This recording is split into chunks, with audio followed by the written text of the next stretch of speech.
سب سے پہلے تو منتظمین کا شکریہ کہ انہوں نے اس اہم موضوع پہ اور اس کتاب کے اوپر یہ تقریب رکھی۔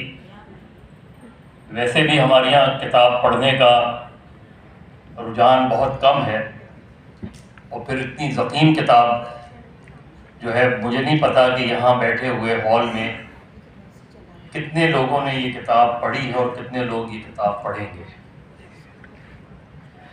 لیکن کتاب اگر آپ پڑھیں، ضروری نہیں ہے کہ آپ مکمل طور پہ پڑھیں، اس میں بہت سے ایسے مضامین ہیں جو ظاہر 2016 سے 2019 تک کے پیریڈ کے دوران کامریڈ لال خان نے لکھے، اور ان کا اگر آپ ایک جائزہ لیں اور انہیں پڑھیں تو آپ کو اندازہ ہوتا ہے کہ اس وقت جو باتیں انہوں نے کی تھیں بہت سی، وہ باتیں آج درست ثابت ہوتی ہیں، چاہے وہ عرب اسپرنگ کا زمانہ ہو، چاہے وہ پیپلز پارٹی کے اتار چڑھاؤ ہو، چاہے وہ داغ داغ اجالا ہو، چاہے وہ امید کی وہ کرن ہو جو وہ بار بار دیتے رہے۔ میں نے پہلے بھی یہ کئی بات کہی تھی اور کئی جگہوں پہ میں یہ بات کرتا ہوں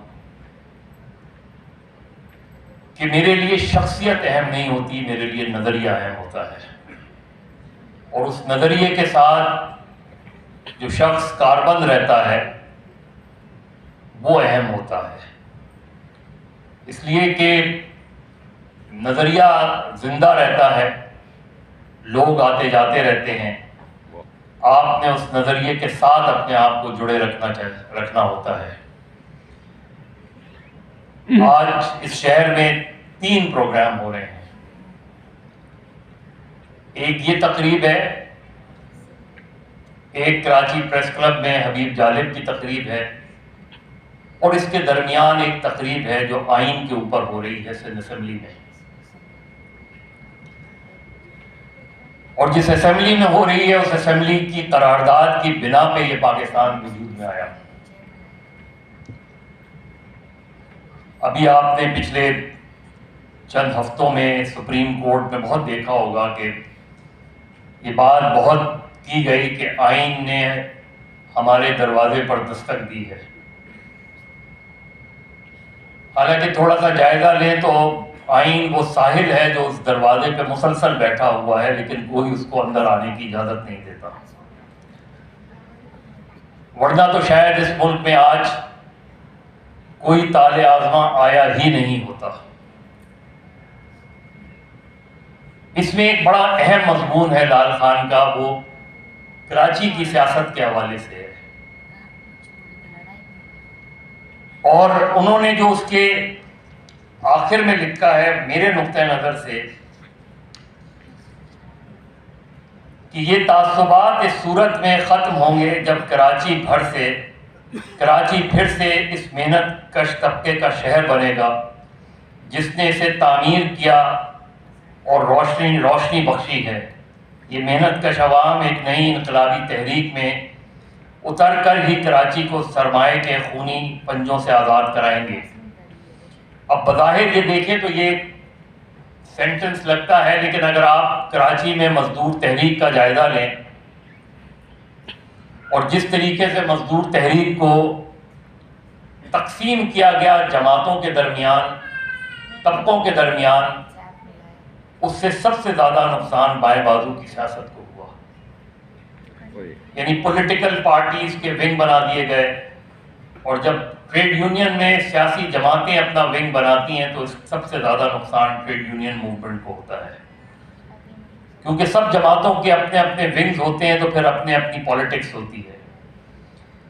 اس سے پہلے ہم نے 60s 50s اور اس سے پہلے ہم اگر اس کا جائزہ لیں تو ہمیں نظر آتا ہے کہ ہاں بائیں بازو کے نظریات کی بنیاد پہ بڑی مضبوط ٹریڈ یونینز ہوا کرتی تھیں، چاہے وہ ریلوے مزدور کی یونین ہو یا پورٹ ٹرسٹ کی یونین ہو یا PIA کی یونین ہو، لیکن پھر پیپلز بیورو بن گئے، پھر ہر جماعت کا اپنا ونگ بن گیا تو ان کے انٹرسٹ ڈیوائیڈ ہو گئے، اور ٹریڈ یونین موومنٹ کا ڈکلائن جو ہے میرے نقطۂ نظر سے وہ بائیں بازو کے ڈکلائن کا موجد بنا.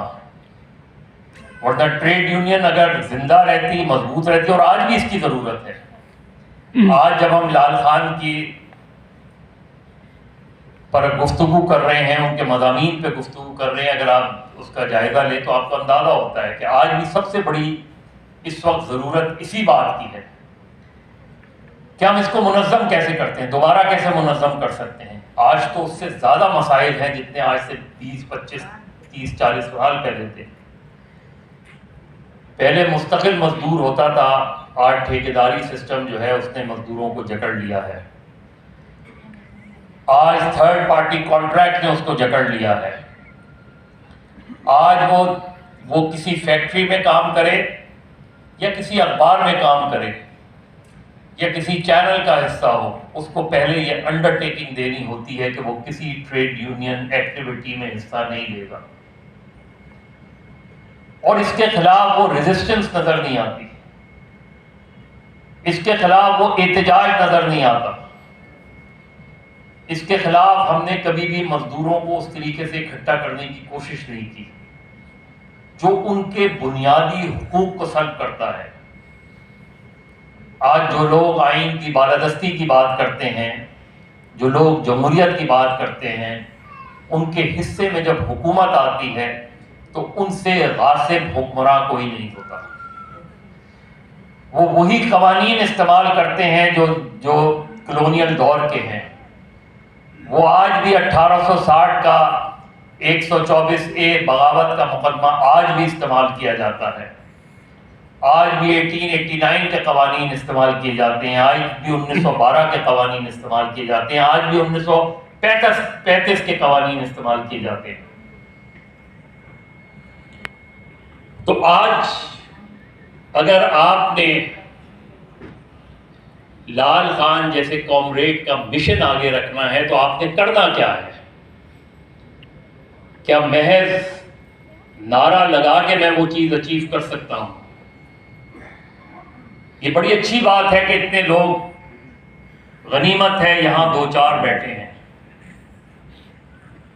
اور جو لوگ اپنے نظریے پہ قائم رہتے ہیں ان کی تعداد اکثریت میں نہیں، اقلیت میں ہی ہوتی ہے.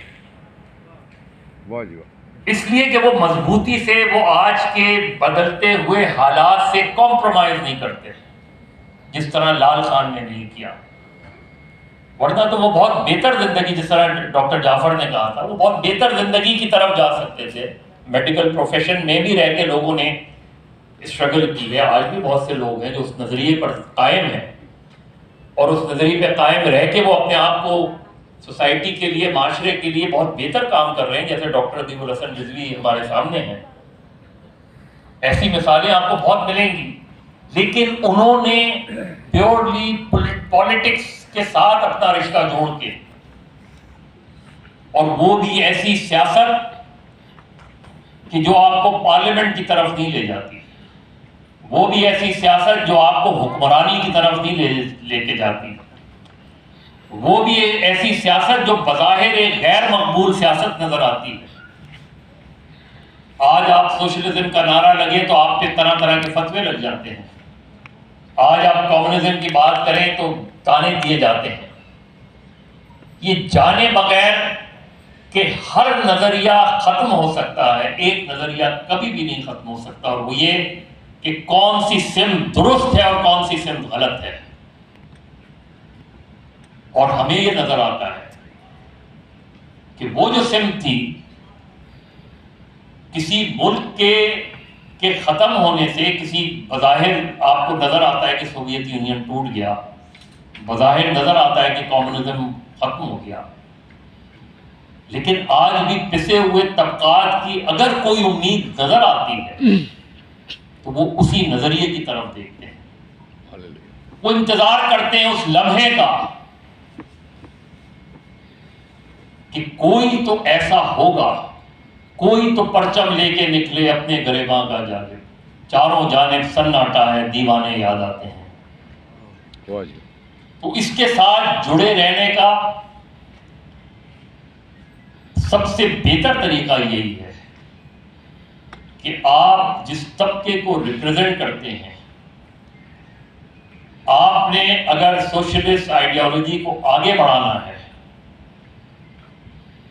آپ نے اگر اس آئیڈیالوجی کو آگے بڑھانا ہے تو اس طبقے میں جا کے آپ کو کام کرنا پڑے گا، ان کے ساتھ بیٹھنا پڑے گا، ان کو جوڑنا پڑے گا، اور اس میں سے ٹریڈ یونینز بنانی پڑے گی. ایک بہت ماضی کے مقابلے میں بہت مشکل لڑائی ہو گئی ہے.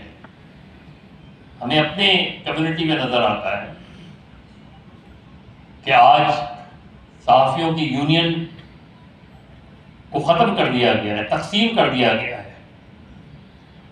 مختلف مفادات کا شکار ہو گئی ہیں ہماری ٹریڈ یونین لیڈرز. اور یہ میں نے جب اپنے بہت سے ٹریڈ یونین لیڈرز کو کہا تھا تو وہ ناراض ہو گئے تھے. میں نے کہا ٹریڈ یونین لیڈر پجیروں میں نہیں آ سکتا.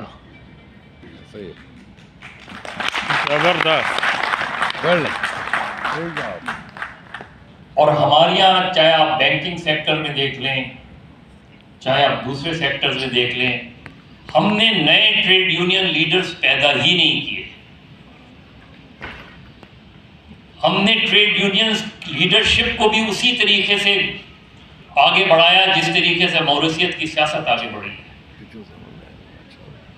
ہم نے آنے ہی نہیں دیا نئے لوگوں کو آگے. آپ کوئی بھی یونین اٹھا کے دیکھ لیں، آپ بینکنگ کی یونین اٹھا کے دیکھ لیں، آپ ریلوے کی یونین اٹھا کے دیکھ لیں، آپ PIA کی یونین اٹھا کے دیکھ لیں، آپ پورٹ ٹرسٹ کی یونین اٹھا کے دیکھ لیں، وہی سوچ ہے جس کے بارے میں مزدور رہنما SP لودھی نے ایک مرتبہ کہا تھا کہ اگر ٹریڈ یونین سے یونین نکال دی جائے تو صرف ٹریڈ رہ جاتی ہے. تو آپ نے اس طبقے میں جا کے جس کو ضرورت ہے، جو دیکھ رہا ہے کہ کوئی آئے اور ان کا ہاتھ تھامے، کوئی آئے جو ان کو ریلیف دلوائے، کوئی آئے تو کہ یونینز آگے بڑھیں. یونین لیڈرشپ کا یہ مطلب نہیں ہوتا کہ آپ اپنے پروفیشن سے کمپرومائز کر لیتے ہیں. یونین لیڈرشپ کا مطلب یہ قطعی طور پہ نہیں ہوتا کہ آپ پاکستان اسٹیل کی حالت دیکھ لیں. پاکستان اسٹیل کیوں اس مقام پہ پہنچی ہے؟ ذرا غور تو کریں کہ پاکستان اسٹیل میں میڈیکل کی کیا فیسلٹیز ہوتی تھی، کس نے مس یوز کیا اس کو؟ جہاں سرمایہ دار کا اپنا مفاد ہوگا وہ تو ہوگا، لیکن میں نے پاکستان اسٹیل کی ٹریڈ یونینز کو، ٹریڈ یونین لیڈرز کو، اس فیسلٹی کو جو پاکستان اسٹیل کے مزدوروں کے لیے ہوتی تھی اسے مس یوز ہوتے دیکھا ہے. میں نے بینکس کی یونینز میں دیکھا ہے. ان لوگوں نے ٹریڈ یونین کو بیچا ہے، ان لوگوں نے اس تحریکوں کو بیچا ہے، اور اس کا نقصان مجموعی طور پہ پاکستان کے بائیں بازو کو سب سے زیادہ پہنچا ہے. کیونکہ وہ صرف ٹریڈ یونین لیڈرز نہیں رہے، انہوں نے صرف ان سلوگنز کو استعمال کیا ہے، اور مزدوروں کے لیے جو حقوق، مزدوروں کے اصل حقوق تھے اس ملک میں، جب ٹھیکیداری نظام کو روکا جا سکتا تھا، جب ٹریڈ یونین بہت مضبوط تھی، بہت طاقتور تھی، تو ہم نے ٹھیکیداری نظام کو رائج کرنے کا موقع پرووائڈ کیا. پہلے ریگولر سے کانٹریکٹ، پھر کانٹریکٹ سے ٹھیکیداری، پھر ٹھیکیداری سے تھرڈ پارٹی کانٹریکٹ. یہی طلبہ یونین میں ہوا. ہم طلبہ یونین کے خلاف کوئی تحریک نہیں چلا سکے، جو چلی تھی وہ 3-4 مہینے بعد ختم ہو گئی.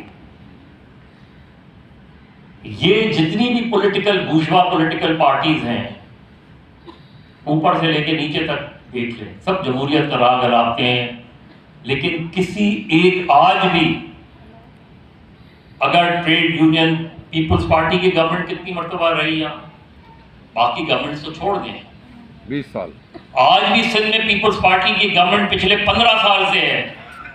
طلبہ یونین کے الیکشنز کیوں نہیں ہوتے؟ آج لیبر منسٹری صوبائی حکومت کے پاس ہے، آج رائٹ ٹو لیبر کیوں نہیں ہے؟ آج کیوں نہیں ٹھیکیداری سسٹم کو ختم کرنے کا اعلان کرتی پیپلز پارٹی؟ یہاں صوبوں میں حکومت ہے نا ان کی. یہی بات جب خیبر پختونخوا میں عوامی نیشنل پارٹی کی حکومت تھی، ان سے بات کی تھی. کیوں نہیں ختم کرتے؟ کیوں نہیں آپ اسٹوڈنٹ یونین کے الیکشن کراتے؟ تحریک انصاف ان کی ناکامیوں کا رد عمل ہے، اور اس کو دیکھنا پڑے گا اگر ریوزٹ نہیں کیا ہم نے۔ آج بھی کئی مرتبہ جب بھی چیف منسٹر وغیرہ ملتے ہیں ان سے یہی بات کی تھی، کیوں نہیں، کس نے روکا ہے آپ کو یونین الیکشنز کرانے سے؟ کیوں علی وزیر کراچی سینٹرل جیل میں بند تھا؟ کس کے ماتحت تھا؟ کس نے کمپرومائز کیا؟ وہ لوگ آئین کی بالادستی اور جمہوریت کی بات کیسے کر سکتے ہیں جن کی ناک کے نیچے یہ سب کچھ ہو رہا ہے؟ تو اگر اقتدار زیادہ ضروری ہے، اسی لیے لال خان جیسے لوگوں نے ان کے خلاف لکھا بھی، ان کے خلاف بغاوت کرنے کی کوشش بھی کی، اور یہی وہ اسپرٹ ہے کہ جس کو آگے بڑھانے کی ضرورت ہے۔ تم اپنے عقیدوں کے نیزے ہر دل میں اتارے جاتے ہو، تم اپنے عقیدوں کے نیزے ہر دل میں اتارے جاتے ہو، ہم لوگ محبت والے ہیں، تم خنجر کیوں لہراتے ہو؟ ہم پالن ہار ہیں پھولوں کے، ہم خوشبو کے رکھوالے ہیں، تم کس کا لہو پینے آئے، ہم پیار سکھانے والے ہیں۔ اس دیش میں پھر کیا دیکھو گے جب شخص یہاں مر جائے گا، جب تیز پہ لے چڑھ جائے گی، جب شیر سفر کر جائے گا، جب تال پڑا آوازوں کا، جب قتل ہوا سرسازوں کا، پھر کس پر سنگ اٹھاؤ گے، اپنے چہرے آئینے میں جب دیکھو گے ڈر جاؤ گے۔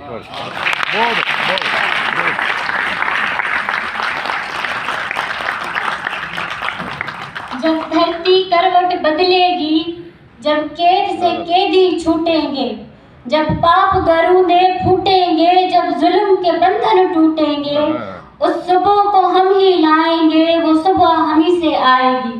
اب میں سینئر ڈاکٹر کریم احمد